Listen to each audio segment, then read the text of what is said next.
제 아들이 그랬습니다. 아버지, 나오지 않으셔도 됩니다. 고시원입니다. 창문은 하나 있는데 반쯤 막혀서 하늘의 반만 보입니다. 침대 하나, 책상 하나, 의자 하나. 옷은 캐리어에서 꺼내서 의자 등받이에 걸어둡니다. 걸대가 없으니까요. 제 이름은 박정수. 68살입니다. 23세 은행에 들어갔습니다. 제일 밑바닥 지하 금고에서 시작했습니다. 무거운 노스의 열쇠를 허리에 차고 남의 돈을 지키는 게 첫 번째 일이었습니다. 거기서부터 올라갔습니다. 한 칸 한 칸. 말단에서 대리, 대리에서 과장, 과장에서 부장, 부장에서 지점장. 42년이 걸렸습니다. 강남 지점장. 제가 관리한 돈이 730억이었습니다. 제 돈은 아닙니다. 손님들 돈이지요. 근데 그 돈을 제가 굴렸습니다. 누구한테 빌려주고 누구한테 안 빌려주고 이 사업은 될 놈이고 저 사업은 안 될 놈이고 그 판단을 42년 동안 했습니다. 강남 33평 아파트에 살았습니다. 검은색 벤츠를 몰았습니다. 골프 회원권이 있었습니다. 아들은 좋은 대학 나와서 사업을 했습니다. 남들이 보면 잘 사는 사람이었습니다. 저도 그렇게 생각했습니다. 그런데 지금 저는 고시원에 있습니다. 어떻게 여기까지 왔는지 이야기해 드리겠습니다. 한 가지만 먼저 말씀드리겠습니다. 저를 무너뜨린 건 사기꾼이 아닙니다. 도박도 아닙니다. 바람도 아닙니다. 기계입니다. 요즘 말로 AI라고 하지요. 그 기계가 제 42년을 3분 만에 이겼습니다. 3분. 라면 끓이는 시간입니다. 그 3분이 제 인생을 바꿨습니다. 끝까지 들어주십시오. 제 이야기가 남의 이야기가 아닐 수 있습니다. 특히 은퇴하신 분들, 곧 은퇴하실 분들, 자식한테 돈 넣어주신 분들, 이 이야기가 당신 이야기일 수 있습니다. 시작하겠습니다. 1979년이었습니다. 충청도 시골에서 버스를 탔습니다. 아버지가 봉투를 하나 쥐어주셨습니다. 논판돈에서 남은 거라고 하셨습니다. 얼마 안 됐습니다. 봉투가 얇았으니까요. 아버지는 아무 말 없이 등을 돌리셨습니다. 어머니는 대문 앞에서 앞치마로 눈을 닫고 계셨습니다. 버스로 4시간. 서울역에 내렸습니다. 사람이 많았습니다. 시골에서는 본 적 없는 높은 건물들이 있었습니다. 무서웠습니다.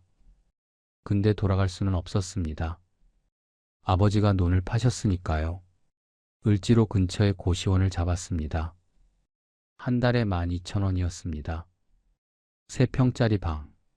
창문이 없었습니다. 천장에 곰팡이가 있었습니다. 이불이 눅눅했습니다. 근데 불평할 처지가 아니었습니다. 은행 입사 시험을 준비했습니다. 경제학, 회계, 상법. 낮에는 도서관에서 공부하고 밤에는 고시원에서 공부했습니다. 밥은 식빵하고 라면이었습니다. 가끔 사치를 부리면 김밥 한 줄. 시험에 붙었습니다. 필기시험 붙고 면접을 봤습니다. 면접관이 물었습니다. 자네, 돈이 뭔가? 저는 이렇게 대답했습니다. 아버지 논입니다. 무슨 뜻이냐면 아버지가 평생 농사지은 논을 팔아서 저를 서울에 보내셨으니까 돈은 제게 아버지 인생이라는 뜻이었습니다. 면접관이 고개를 끄덕였습니다. 붙었습니다. 첫 발령지는 을지로 본점 지하 금고였습니다. 금고지기. 제일 밑바닥이었습니다. 무거운 노스의 열쇠를 받았습니다. 허리에 찼습니다. 금고 문을 여는데 손이 떨렸습니다. 안에 현금이 쌓여 있었습니다. 제가 평생 본 적 없는 돈이었습니다. 아버지가 논을 팔아서 받은 돈이 몇십만 원이었습니다. 금고 안에는 몇 억이 있었습니다. 남의 돈입니다. 근데 그 남의 돈을 제가 지키는 겁니다. 아버지가 논을 지키듯이 저는 금고를 지키는 거라고 생각했습니다. 첫 월급이 12만 3천 원이었습니다. 현금으로 받았습니다. 봉투에 담겨서 왔습니다. 5만 원을 빼서 우체국에서 집에 보냈습니다. 나머지로 한 달을 살았습니다. 집에 전화했습니다. 어머니가 받으셨습니다. 엄마, 나 월급 받았어. 보냈어. 어머니가 울으셨습니다. 저도 울었습니다. 그때부터 42년이 시작됐습니다. 은행 초창기에는 모든 게 사람 손이었습니다. 통장에 도장 찍고 돈을 세고 장부에 숫자를 적고 창구에 사람이 10명씩 앉아 있었습니다. 손님이 줄을 서서 기다렸습니다. 그러다가 현금 지급기라는 게 나왔습니다. 기계에 카드를 넣으면 돈이 나오는 겁니다. 처음에 다들 신기해했습니다. 근데 저는 걱정을 안 했습니다. 기계가 돈을 내주는 건 해도 사람 상대는 못하니까. 대출 상담, 투자 상담 이런 건 사람이 해야 하니까. 근데 현금 지급기가 들어오고 나서 창구 직원이 10명에서 5명으로 줄었습니다. 절반이 잘린 겁니다. 저는 그때도 걱정을 안 했습니다. 나는 금고직이니까. 현금 지급기가 금고를 대신할 수는 없지. 그렇게 생각했습니다. 그게 첫 번째 실수였습니다. 기계가 들어올 때마다 저는 매번 같은 생각을 했습니다. 나는 아니겠지. 현금 지급기가 나왔을 때도, 컴퓨터가 나왔을 때도, 인터넷으로 은행 일을 보게 됐을 때도, 핸드폰으로 돈을 보내게 됐을 때도 매번 나는 아니겠지였습니다. 42년 동안 나는 아니겠지를 되풀이했습니다. 끝에 가서야 알았습니다. 나였습니다. 1987년이었습니다. 31살. 종로 지점으로 발령이 났습니다. 과장이 됐습니다. 금고 지하실에서 올라와서 처음으로 창구 바깥 사무실에 제 책상이 생겼습니다.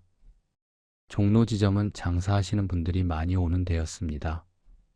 시장 상인분들, 작은 공장 하시는 분들, 식당 하시는 분들, 돈을 맡기러 오고 빌리러 오고, 제 일은 이분들을 상대하는 거였습니다. 대출 심사라는 걸 본격적으로 시작한 게 이때부터입니다. 쉽게 말하면 이 사람한테 돈을 빌려줘도 되는지 판단하는 거예요. 서류를 봅니다. 얼마 버는지, 빚이 있는지, 집이 있는지, 장사가 잘 되는지. 근데 서류만 보면 모릅니다. 제가 42년 동안 배운 가장 큰 것은 숫자가 다가 아니라는 겁니다. 사람을 봐야 합니다. 이 사람이 은행에 들어와서 앉을 때 눈을 어디에 두는지, 말할 때 목소리가 떨리는지, 서류를 내밀 때 손이 어떤지, 질문을 하면 바로 대답하는지 잠깐 뜸을 들이는지, 이런 걸 보면 서류에 안 나오는 게 보입니다. 거짓말하는 사람은 눈이 다릅니다. 불안한 사람은 손이 다릅니다. 진짜 절박한 사람은 목소리가 다릅니다. 42년 하면 이게 보입니다. 종로 지점에 단골이 있었습니다. 김 사장님이라고 종로에서 철물점을 하시는 분이었어요. 1년에 두세 번 오셨습니다. 장사 미천이 필요하면 빌리러 오시고 돈이 돌면 갚으러 오시고, 이분이 오시면 저는 서류를 보기 전에 얼굴부터 봤습니다. 얼굴이 밝으면 장사가 되는 거고 어두우면 안 되는 겁니다. 한 번은 김 사장님이 오셨는데 얼굴이 어두웠습니다. 서류를 내밀었는데 서류상으로는 문제가 없었습니다. 매출도 나쁘지 않고 빚도 적당하고. 근데 얼굴이 안 좋았습니다. 제가 물었습니다. 사장님, 무슨 일 있으세요? 한참을 망설이다가 말씀하시더군요. 아들이 사고를 쳤어요. 빚 보증을 잘못 썼는데 7천만 원이에요. 서류에 안 나오는 이야기였습니다. 아들 빚 보증은 김 사장님 이름으로 안 돼 있으니까 서류에는 안 뜹니다. 근데 저는 알아낸 겁니다. 얼굴을 보고. 이게 사람이 하는 일입니다. 그때 또 있었습니다. 박 사장님이라고 남대문에서 옷 장사를 하시는 분. 이분은 서류가 아주 깨끗했습니다. 매출 좋고 빚 없고 신용 좋고 컴퓨터로만 보면 최고 등급이었습니다. 근데 이분이 대출 상담을 하러 왔을 때 제가 느낌이 안 좋았습니다. 말이 너무 매끄러웠어요. 준비를 너무 잘 해온 거예요. 질문을 하면 대답이 너무 빨랐어요. 마치 미리 다 적어온 것처럼.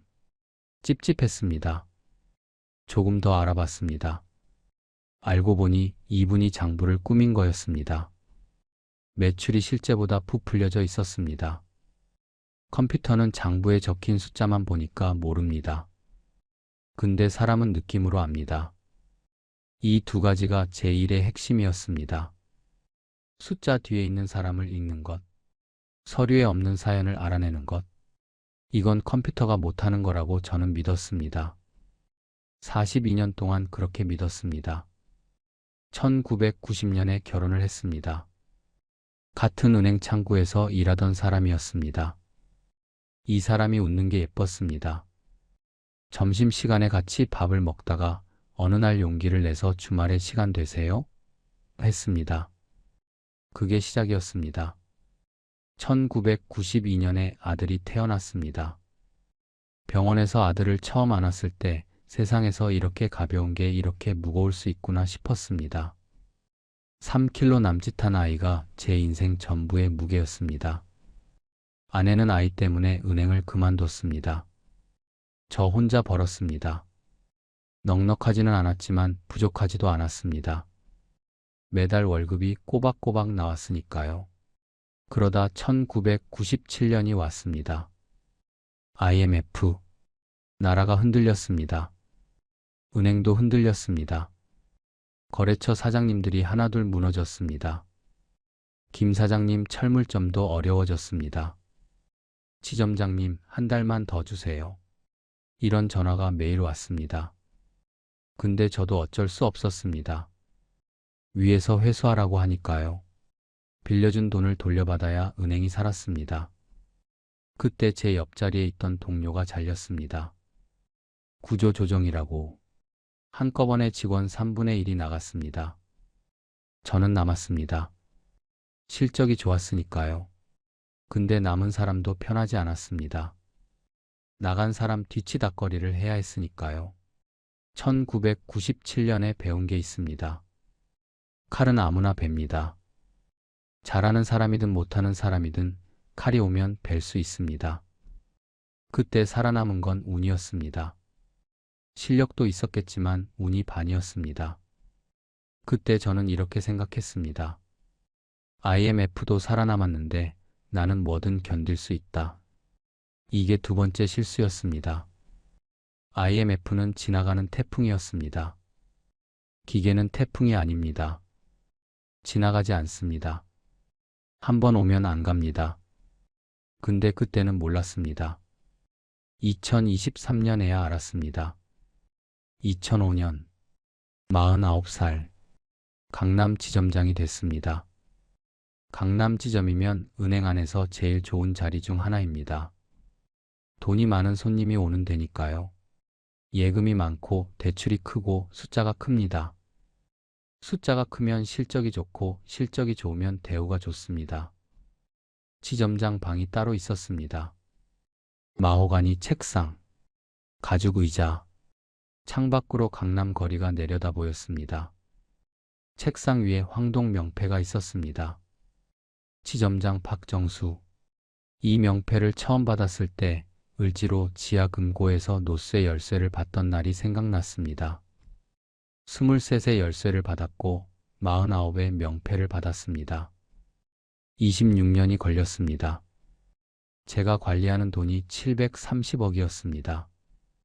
다시 말하지만 제 돈은 아닙니다. 손님들 돈입니다. 근데 이 돈이 잘 돌아가게 하는 게 제 일이었습니다. 누구한테 빌려주고 어디에 투자하고 어떤 상품을 팔고 모든 결정이 제 책상에서 나갔습니다. 차를 바꿨습니다. 검은색 벤츠. 새 차로 7천만 원이었습니다. 은행 다니면서 처음으로 외제차를 탔습니다. 핸들을 잡으면 기분이 달랐습니다. 솔직히 말하겠습니다. 우쭐했습니다. 골프를 시작했습니다. 거래처 사장님들이 다 골프를 치니까요.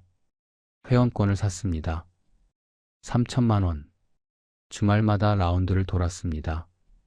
함께 치는 사람이 4명이었습니다. 저, 보험회사 부장, 건설회사 이사, 병원 원장. 다들 비슷한 나이, 비슷한 처지, 비슷한 수입. 주말마다 만나서 골프 치고 저녁 먹고 이런저런 이야기를 했습니다.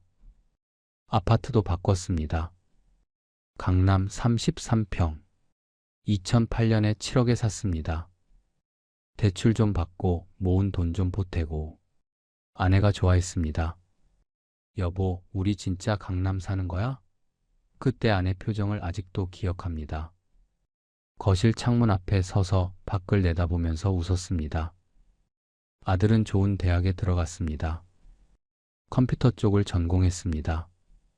저는 아들이 은행에 오면 좋겠다고 생각했는데 아들은 은행은 안 해요. 아버지라고 했습니다. 왜 안 하냐고 물으니까 은행은 곧 바뀔 거예요. 앞으로 돈은 컴퓨터가 다룹니다라고 했습니다. 저는 웃었습니다. 2010년이었습니다. 컴퓨터가 돈을 다뤄? 은행이 없어져?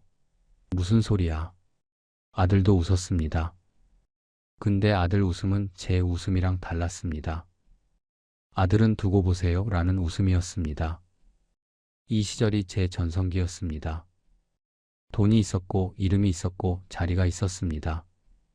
매일 아침 양복 입고 벤츠 타고 은행에 가면 직원들이 좋은 아침입니다. 지점장님 하고 인사했습니다. 거래처 사장님들이 밥 사겠다고 했습니다. 주말이면 골프장에서 좋은 사람들을 만났습니다. 이때 저는 하나도 걱정이 없었습니다. 내가 이 자리에서 밀려날 일은 없다고 생각했습니다. 42년 경력, 730억 관리, 강남 지점장. 누가 저를 대신합니까? 기계가요. 기계가 대신합니다. 근데 그때는 몰랐습니다. 이 시절 한 가지 일이 있었습니다. 2012년쯤이었을 겁니다. 은행 본사에서 새 시스템을 도입한다고 했습니다. 보험 상품을 기계가 추천해주는 시스템이었습니다. 손님이 정보를 입력하면 기계가 그 사람한테 맞는 보험을 골라주는 겁니다. 예전에는 직원이 상담해서 추천했는데 이제 기계가 하는 거예요. 직원들이 불안해했습니다. 우리 일을 뺏는 거 아니에요? 저는 그때 이렇게 말했습니다. 걱정 마. 기계가 추천은 해도 마지막 판단은 사람이 해. 손님도 기계보다 사람 말을 더 믿어. 틀린 말은 아니었습니다. 그때는요. 2012년에는 기계가 아직 서툴었으니까. 근데 기계는 매년 나아집니다. 사람은 42년이 걸리는 걸 기계는 1년이면 따라옵니다. 그때 제가 직원들한테 한 말, 기계가 해도 결국 사람이 해야 해. 이 말을 저는 2023년까지 믿고 있었습니다. 11년 동안이요. 세 번째 실수였습니다. 2020년이었습니다. 62살. 정년퇴직. 퇴직식을 했습니다. 은행 강당에서 직원들이 박수를 쳤습니다. 본사 임원이 와서 공로패를 줬습니다. 42년 근속 공로패 박정수. 금색 글씨가 새겨진 나무판이었습니다. 임원이 제 이력을 읽었습니다. 1979년 입행, 을지로 본점 금고 담당으로 시작, 종로지점 과장, 영등포 지점 부장, 강남 지점장 역임, 42년간 은행 발전에 기여한 공로를 인정하여 뒤에 뭐라고 했는지 잘 안 들렸습니다. 강당에서 박수 소리가 울리는데 제 귀에는 아무 소리도 안 들렸습니다. 42년이 끝나는 겁니다. 내일부터 이 건물에 안 와도 됩니다. 안 와도 되는 게 아니라 못 오는 겁니다. 출입증을 반납해야 하니까요. 공로패를 받아들었습니다. 나무판이 생각보다 가벼웠습니다. 42년이 이렇게 가벼울 수 있나 싶었습니다. 집에 와서 공로패를 거실 장식장에 올려놨습니다. 아내가 잘 보이는데 놓을까요? 했습니다. 저는 아니, 그냥 여기나 했습니다. 잘 보이는데 놓으면 매일 보게 되니까요. 매일 보면 매일 생각나니까요. 끝났다는 걸. 퇴직 후 석 달은 쉬었습니다. 아침에 늦게 일어나고 산책하고 텔레비전 보고. 처음에는 좋았습니다. 42년 동안 하루도 쉬지 못했으니까요. 근데 한 달 지나니까 불안해졌습니다. 할 일이 없다는 게 이렇게 무서운 겁니다. 몸은 쉬는데 마음이 안 쉽니다. 2달째. 아침에 눈을 뜨면 오늘 뭘 하지? 가 먼저 나왔습니다. 은행 다닐 때는 이런 질문을 한 적이 없습니다. 눈 뜨면 출근이었으니까요. 할 일이 정해져 있었으니까요. 3달째. 아들이 전화를 했습니다. 아버지, 나 회사 차렸어요. 아들이 대학 졸업하고 큰 회사에서 5년 일하다가 나와서 자기 사업을 시작한 겁니다. 돈 빌려주는 사업이었습니다. 근데 은행처럼 큰 건물에서 하는 게 아니라 컴퓨터로 하는 거였습니다. 핸드폰으로 신청하면 컴퓨터가 심사해서 빌려주는 거. 요즘 말로 핀테크라고 하더군요. 아들이 이렇게 말했습니다. 아버지, 고문으로 와주세요. 아버지 경험이 필요해요. 대출 심사 42년 하신 분이 어디 있어요? 솔직히 기뻤습니다. 갈 데가 생겼으니까요. 아침에 일어나서 갈 데가 있다는 게 이렇게 좋은 겁니다. 아들이 월급을 800만 원 주겠다고 했습니다. 아버지, 이건 월급이 아니라 고물료예요. 고물료. 이름은 뭐든 좋았습니다.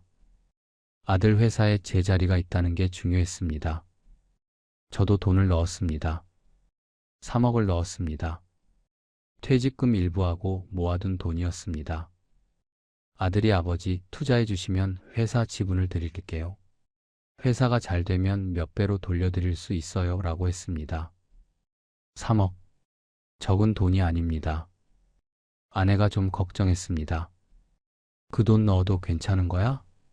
저는 내 아들인데 안 믿으면 누구를 믿어라고 했습니다. 명함을 2장 만들었습니다.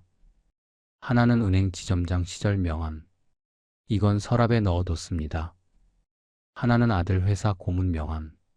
이걸 지갑에 넣었습니다. 명함이 있으면 사람이 달라집니다.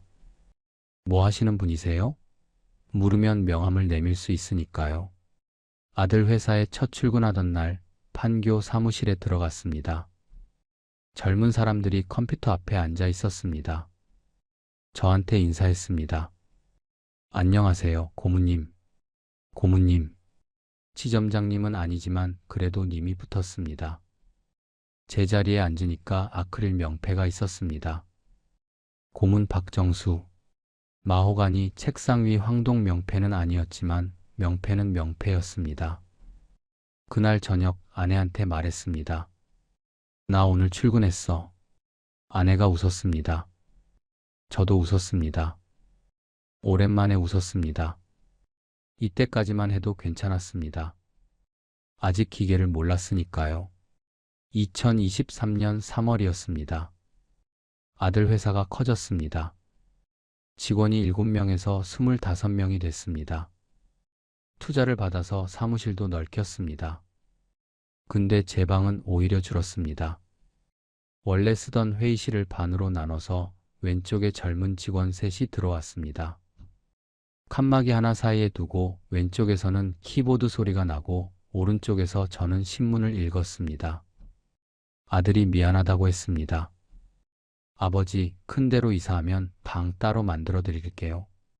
저는 괜찮다고 했습니다. 명패만 있으면 됐으니까요. 아침 9시에 출근하면 커피 한 잔 타서 앉습니다. 아들이 보내주는 서류를 읽습니다. 이 사람한테 돈을 빌려줘도 되는지, 이 사업은 괜찮은지 제 경험으로 의견을 적어서 아들 책상에 올려놓습니다. 점심은 아들이랑 먹거나 혼자 김밥집에 가고 오후 3시쯤이면 할 일이 없어서 슬슬 나왔습니다. 그래도 괜찮았습니다. 고문이란 게 매일 바쁜 자리는 아니니까요. 9월이었습니다. 아들이 직원을 다 모았습니다. 회의실에 25명이 꽉 찼습니다. 저만 65이었습니다. 아들이 화면을 켜더니 말했습니다. 오늘부터 새 시스템을 씁니다. 이름이 아리아였습니다.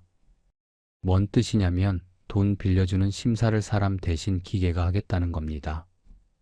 예전에 은행 창구에서 사람이 하던 일 있지 않습니까? 이 사람 돈 갚을 수 있나? 직업이 뭔가? 빚이 얼마나 있나? 하나하나 따져보는 거. 그걸 이제 기계가 한다는 겁니다. 저는 팔짱을 끼고 속으로 생각했습니다. 아무리 기계가 빨라도 사람을 읽는 건 다르지. 42년 경험을 기계가 어떻게 따라와? 아들이 시범을 보여줬습니다. 첫 번째, 34살 남자. 한 달에 420만 원 벌고 결혼해서 아이 하나 있고 서울에 전세로 살고 장사 미천으로 7천만 원을 빌리고 싶다는 사람이었습니다. 이런 사람이 오면 저는 어떻게 합니까? 서류를 쭉 봅니다. 얼마 버는지, 빚이 있는지, 장사를 뭘 하려는지. 그 다음에 비슷한 사람을 기억해서 꺼냅니다. 예전에 비슷한 사람이 잘 갚았는지 못 갚았는지. 이러면 빨라야 서너 시간, 꼼꼼히 하면 반나절이 걸립니다. 아들이 단추를 눌렀습니다. 화면에 시계가 돌았습니다. 1분, 2분, 2분 47초. 답이 나왔습니다. 빌려줘도 됩니다. 단 7천 말고 5,500까지. 이자는 이 정도. 그 밑에 왜 그렇게 판단했는지 이유가 줄줄이 나왔습니다. 이 사람이 하려는 장사가 요즘 잘 안 되는 쪽이라 한도를 줄였다. 같은 나이대가 돈을 얼마나 잘 갚는지 봤다. 이 사람이 최근 반년 동안 카드 쓰는 버릇이 좀 바뀌었다. 보험을 2개 해약했다. 3분이 안 걸렸습니다. 제가 반나절 걸려서 할 일을요. 거기다가 저보다 더 많은 걸 봤습니다. 카드 쓰는 버릇이 바뀌었다는 것, 보험을 해약했다는 것, 이런 건 저도 서류를 아무리 뒤져봐야 놓치기 쉬운 겁니다. 기계는 그걸 알아서 찾아냈습니다. 회의실이 조용해졌습니다. 젊은 직원들은 고개를 끄덕였습니다. 저는 아무 말도 못했습니다. 두 번째, 이번에는 어려운 건이었습니다. 52살 식당 주인. 장사한 지 8년 됐고 아직 갚을 돈이 1억 2천이 남아있는데 거기다 5천만 원을 더 빌리겠다는 겁니다. 가게가 이태원에 있었습니다. 저 같으면 이런 거는 서류만 봐서 안 됩니다. 이태원이 요즘 어떤지, 그 골목에 사람이 다니는지, 주인이 직접 하는 가게인지 직접 가보지 않으면 모릅니다. 서류 보는데 두어 시간, 현장 가서 보는데 반나절, 판단에 하루. 합치면 이틀은 걸립니다. 아들이 단추를 눌렀습니다. 4분 12초. 못 빌려줍니다. 갚을 여력이 안 됩니다. 대신 지금 있는 빚을 정리하고 석 달 뒤에 다시 오라고 하세요. 4분이었습니다. 제가 이틀 걸릴 일을요. 그런데 시간보다 더 놀란 건 결론이 같았다는 겁니다. 저도 이 건은 거절했을 겁니다. 42년 경험으로 이틀 걸려서 내릴 판단을 기계가 4분 만에 똑같이 낸 겁니다. 세 번째, 아주 딱한 사연이었습니다. 41살 여자. 남편이 빚 보증을 잘못 써서 집이 넘어갈 판인데 급하게 8천만 원이 필요했습니다. 갚을 능력도 없고 잡힐 것도 없었습니다. 서류만 보면 무조건 안 됩니다. 기계가 7분을 돌았습니다. 못 빌려줍니다. 하지만 이 사람이 들어놓은 보험을 해약하면 4천만 원이 나오고 나라에서 해주는 대출을 받으면 3천만 원이 됩니다. 이 두 가지를 알려주세요. 맞는 말이었습니다. 저도 아마 같은 답을 냈을 겁니다. 다만 저는 반나절이 걸렸을 거고 기계는 7분이었습니다. 회의가 끝났습니다. 젊은 직원들이 박수를 쳤습니다. 저는 박수를 치지 못했습니다. 손이 안 올라갔습니다. 자리로 돌아와서 꺼진 화면에 제 얼굴이 비쳤습니다. 주름진 얼굴, 흰머리, 42년이라는 시간이 얼굴에 다 새겨져 있었습니다. 그 42년이 3분한테 진 겁니다. 그 뒤로 달라졌습니다. 제 책상에 서류가 안 올라왔습니다. 예전에는 하루에 서너 건씩 오던 게 뚝 끊겼습니다. 기계가 다 하니까요. 저는 앉아서 신문 읽고 커피 마시고 창밖만 봤습니다. 아들이 미안했는지 가끔 물었습니다. 아버지, 이건 어떻게 생각하세요? 저는 열심히 답했습니다. 근데 아들이 매번 하는 말이 같았습니다. 아, 기계도 그렇게 나왔어요. 기계도 그렇게 나왔어요. 이 한마디가 가슴에 모처럼 박혔습니다. 내가 1시간 고민해서 낸 답을 기계가 3분 만에 똑같이 냈다면 나는 뭡니까? 3분짜리 기계가 있는데 1시간짜리 사람을 왜 둡니까? 그때부터 제가 느낀 건 딱 하나였습니다. 쓸모없다는 느낌. 평생 제가 가장 무서워한 말입니다. 은행에서 42년 버틸 수 있었던 건 제가 쓸모 있었기 때문입니다. 숫자를 읽고 사람을 읽고 판단을 내리고 그게 제 쓸모였습니다. 기계가 그 쓸모를 가져갔습니다. 한 가지 더 말씀드리겠습니다. 기계한테 밀린 게 저만이 아니었습니다. 그 무렵에 오래 알던 후배한테 전화가 왔습니다. 세무사였습니다. 세금 계산해주는 사람이요. 이 친구가 그러더군요. 형, 나도 요즘 일이 없어요. 세금 신고를 기계가 다 해요. 사장님들이 예전에는 나한테 맡기던 걸 이제 컴퓨터로 직접 해요. 한 달에 10,000원이면 되는데 나한테 맡기면 50만 원이니까. 이 친구 사무실에 오던 손님이 10에서 3로 줄었답니다. 동네 변호사 한 분도 비슷한 말을 했습니다. 요즘 사람들이 간단한 법률 상담을 기계한테 물어봐요. 계약서도 기계가 만들어줘요. 공짜로. 나한테 오는 사람이 확 줄었어요. 의사도 그랬습니다. 동네 내과 원장님. 검사 결과를 기계가 읽어주는 시대가 됐다더군요. 사진을 기계가 보고 이상한 데가 있으면 표시를 해주고 원장님 말이 내가 30년 봐온 것보다 기계가 더 정확할 때가 있어. 세무사, 변호사, 의사 다들 비슷한 말이었습니다. 기계가 더 빠르고 더 싸고 더 정확하다고. 그래서 사람이 밀려나고 있다고. 나중에 아들이 이런 이야기를 해줬습니다. 어느 유명한 사업가가 이런 말을 했답니다. 기계가 사람 일자리를 뺏는 순서가 있다. 제일 먼저 사무실에서 서류 다루는 사람이 밀려난다. 그 다음 돈 다루는 사람. 그 다음 세금하고 법 다루는 사람. 그 다음 병원. 비싼 월급 받는 사람부터 밀려난다. 왜냐하면 그 자리를 기계로 바꾸면 회사가 제일 많이 아끼니까. 돈 다루는 사람. 그게 접니다. 42년 동안 돈을 다뤘습니다. 그 자리가 제일 먼저 기계로 바뀌는 자리였던 겁니다. 사무실에 앉아서 창밖을 보면 젊은 사람들이 걸어 다녔습니다. 후드티 입고 운동화 신고. 저는 양복에 넥타이를 메고 앉아 있었습니다. 이 사무실에서 양복 입는 사람은 저 하나였습니다. 그때 알았습니다. 기계한테 진 게 아니라 시대한테 진 겁니다. 2024년 4월이었습니다. 벚꽃이 피던 날, 아들이 전화했습니다. 아버지, 내일 점심 같이 드실래요? 목소리가 평소보다 조심스러웠습니다. 아들 목소리를 30년 넘게 들어온 아버지가 그걸 모르겠습니까?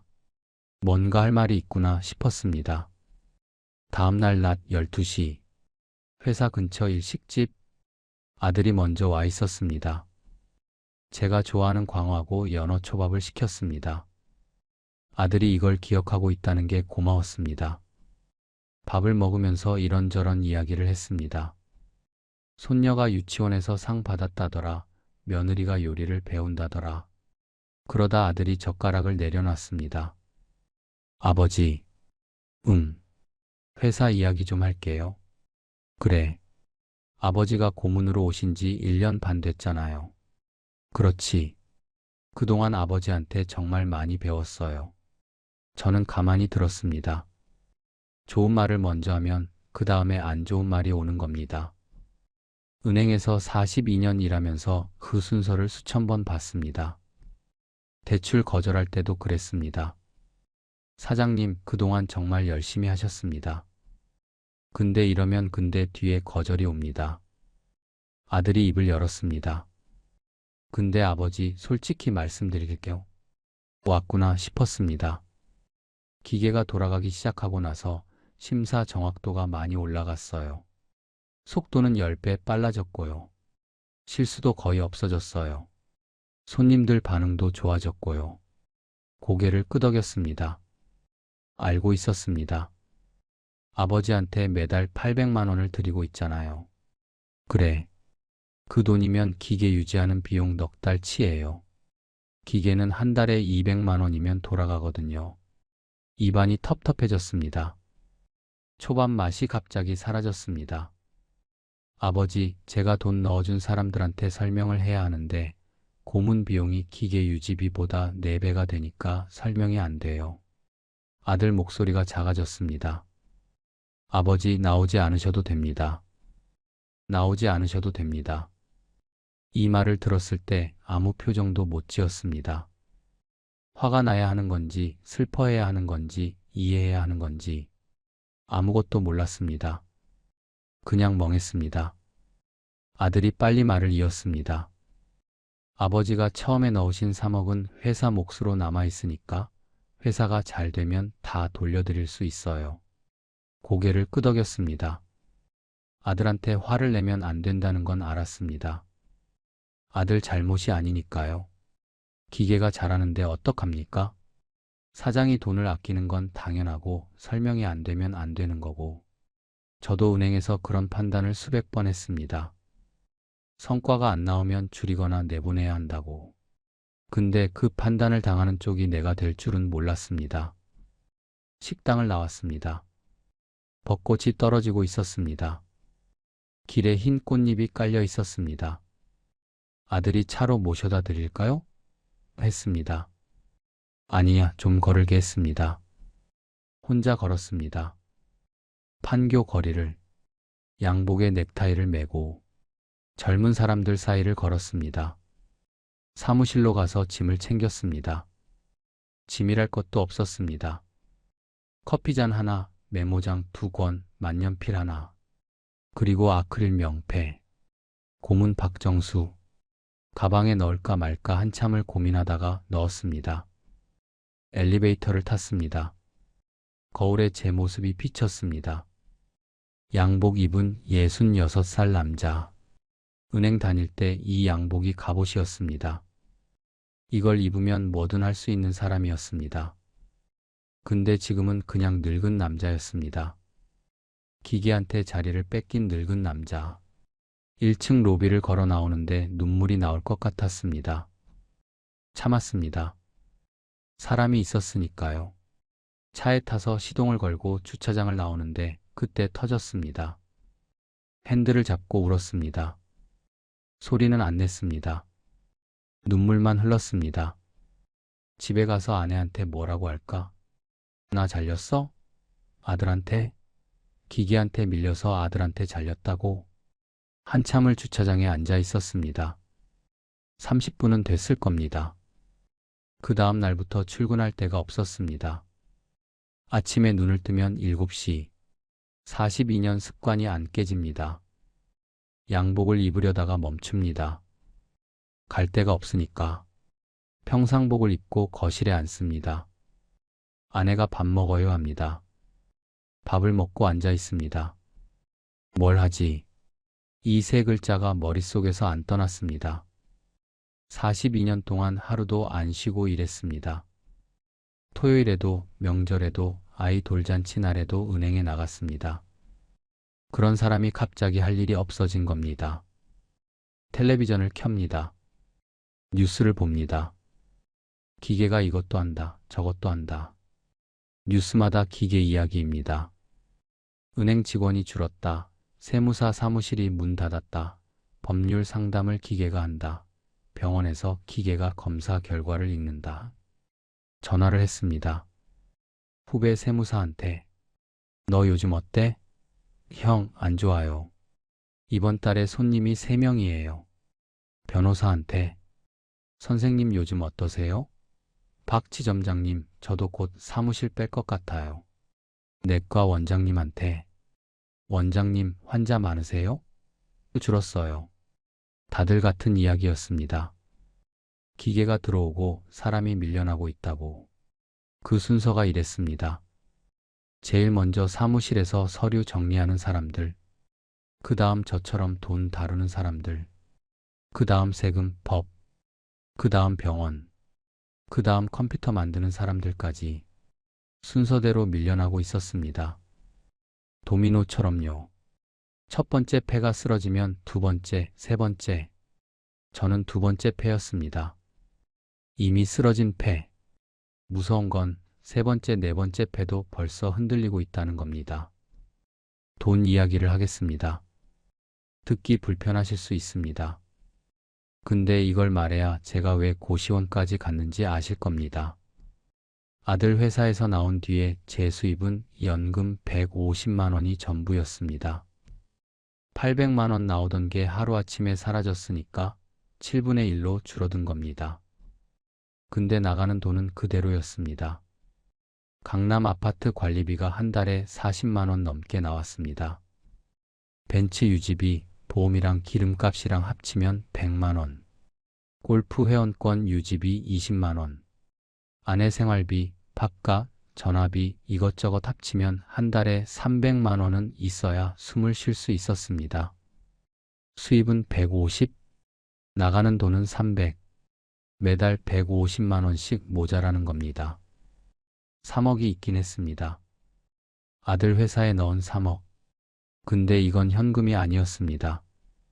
회사가 잘 되면 돌려받을 수 있는 돈이고 안 되면 못 받는 돈입니다. 당장 꺼내 쓸 수가 없었습니다. 통장 잔고가 줄기 시작했습니다. 퇴직하면서 받은 퇴직금 5천만 원. 매달 150만 원씩 빠져나가면 33개월, 한 3년이면 바닥입니다. 처음 석 달은 버텼습니다. 곧 뭔가 될 거라고 생각했습니다.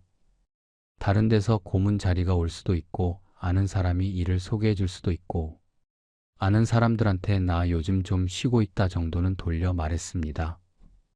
연락이 안 왔습니다. 은행 다닐 때는 전화가 쉴 새 없이 왔습니다. 지점장님, 팝 한번 하시죠. 지점장님, 골프 한 라운드 어떠세요? 퇴직하고 나서도 한동안은 왔습니다. 근데 아들 회사에서까지 나왔다는 소식이 퍼지니까 전화가 뚝 끊겼습니다. 그때 알았습니다. 전화가 온 건 나한테 온 게 아니라 지점장한테 온 거였다는 걸.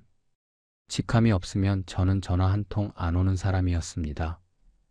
6달째. 통장이 2천만 원 밑으로 떨어졌습니다. 아내가 눈치를 챘습니다. 여보, 좀 줄여야 하는 거 아니에요? 첫 번째로 간 게 차였습니다. 검은색 벤츠. 새로 살 때 7천만 원이었습니다. 5년 탔습니다. 중고로 내놓으니까 2,300만 원이라더군요. 3분의 1도 안 됩니다. 속이 쓰렸지만 어쩔 수 없었습니다. 열쇠를 건네주는데 손이 떨렸습니다. 차 열쇠가 아니라 자존심을 넘기는 기분이었습니다. 은행 지점장은 벤츠를 타야 한다고 저는 그렇게 믿었거든요. 벤츠가 없으면 저는 뭡니까? 지하철 타는 퇴직자입니다. 두 번째, 골프 회원권. 3천만 원 주고 산 걸 1,200만 원에 겨우 팔았습니다. 골프장에 전화하니까 직원이 그러더군요. 요즘 파는 분이 많아서 시세가 많이 떨어졌어요. 파는 사람이 많다는 건 저 같은 처지가 많다는 뜻이었습니다. 골프를 같이 치던 넷 중에 제가 제일 먼저 회원권을 팔았습니다. 근데 반년 뒤에 나머지 셋 중 둘이 더 팔았다는 소식을 들었습니다. 한 명은 장사가 안 돼서, 한 명은 자식 사업이 망해서 넷 중에 셋이 회원권을 판 겁니다. 중산층이 무너지고 있었습니다. 저만 그런 게 아니었습니다. 세 번째, 아파트. 이게 제일 아팠습니다. 강남 33평. 2008년에 7억에 샀습니다. 2024년에 시세가 18억이었습니다. 아내가 울었습니다. 여기서 아이도 키우고 손녀도 여기서 봤는데 저도 울고 싶었습니다. 근데 계산이 안 맞았습니다. 이 집에 사는 것만으로 한 달에 200만 원 가까이 나갔습니다. 연금 150으로는 관리비도 못 내는 겁니다. 팔았습니다. 17억 5천에 팔렸습니다. 급하게 팔면 깎입니다. 세금 떼고 이런저런 비용 빼고 손에 쥔 돈이 약 14억이었습니다. 경기도에 18평짜리 빌라를 전세로 얻었습니다. 보증금 2억, 강남 33평에서 경기도 18평, 절반도 안 되는 크기였습니다. 이삿짐을 옮기는데 살림이 안 들어갔습니다. 소파를 버렸습니다. 식탁을 바꿨습니다. 옷장 하나를 빼야 침대가 들어갔습니다. 이사 첫날 밤, 좁은 방에 누워서 천장을 봤습니다. 강남 아파트 천장은 높았습니다. 여기는 손을 뻗으면 닿을 것 같았습니다. 아내가 옆에서 조용히 울었습니다. 손을 잡았습니다. 아무 말도 못했습니다. 빌라에서 6달을 살았습니다. 14억이 있으니까 당분간은 괜찮겠지 싶었습니다. 근데 돈이라는 게 쓰기 시작하면 빠집니다. 생활비 한 달 200, 보험, 혈압약, 아내 한의원, 이것저것 합치면 250은 나갔습니다. 더 큰 문제가 있었습니다. 아들이었습니다. 아들 회사가 흔들리기 시작했습니다. 2024년 하반기에 경기가 안 좋아지면서 돈줄이 끊겼습니다.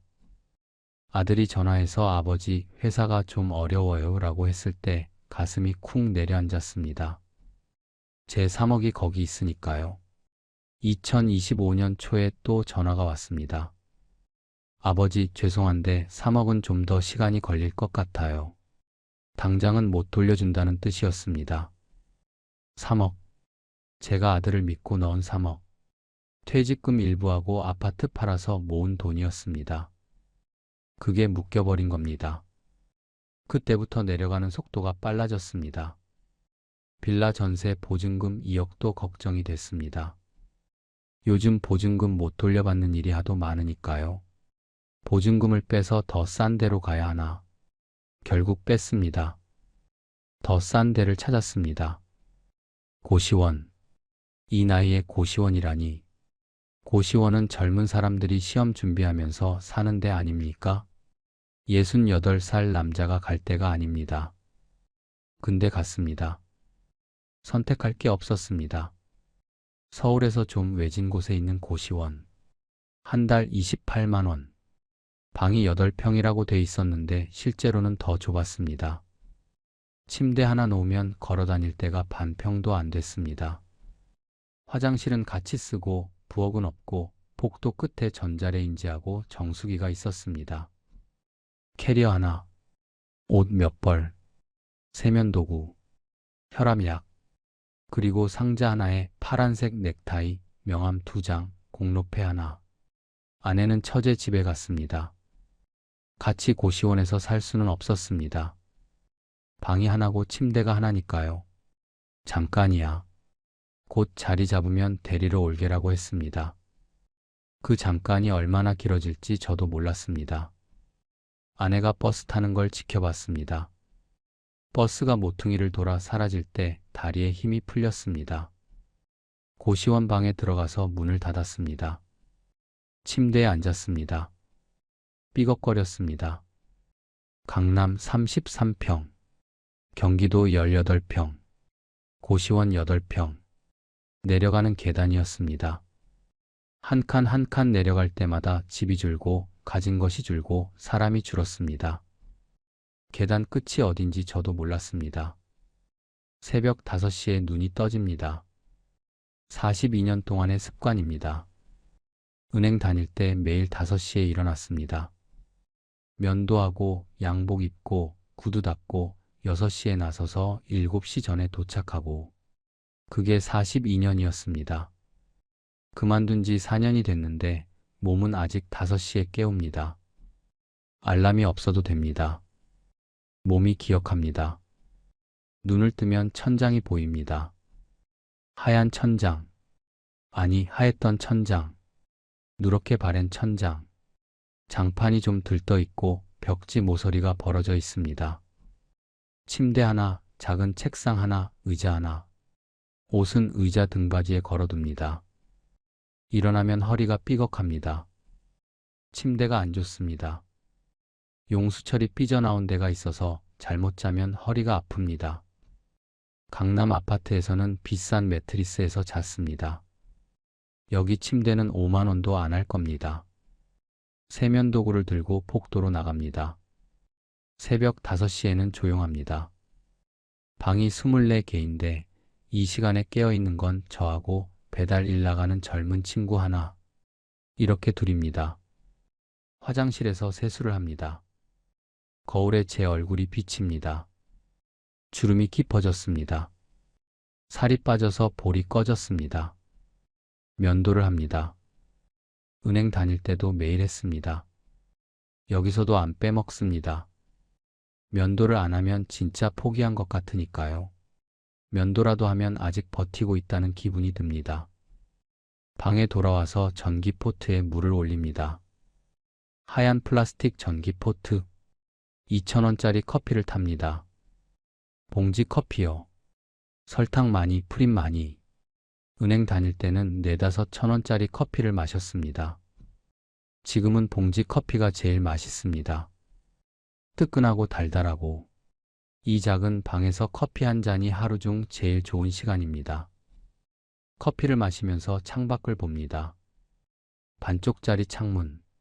새벽 하늘이 까맣다가 파래지기 시작합니다. 이 시간이 좋습니다. 조용하고 아무도 저한테 뭘 바라지 않고 아무도 저를 모르고 그냥 커피 들고 하늘을 봅니다. 하루 예산은 5,800원입니다. 아침은 편의점 삼각김밥 1,200원, 점심은 컵라면 1,500원짜리, 마트에서 사다 놓으면 좀 더 쌉니다. 저녁은 편의점에서 도시락 할인할 때 가면 3,000원 안쪽으로 삽니다. 커피값까지 합치면 5,800원. 이게 하루입니다. 지점장 할 때 점심이 15,000원이었습니다. 저녁은 접대면 10만 원이 넘었습니다. 한 달 밥값만 100만 원은 됐습니다. 지금 한 달 밥값이 17만 원쯤 됩니다. 숫자가 사람을 말해줍니다. 이 숫자가 지금의 저입니다.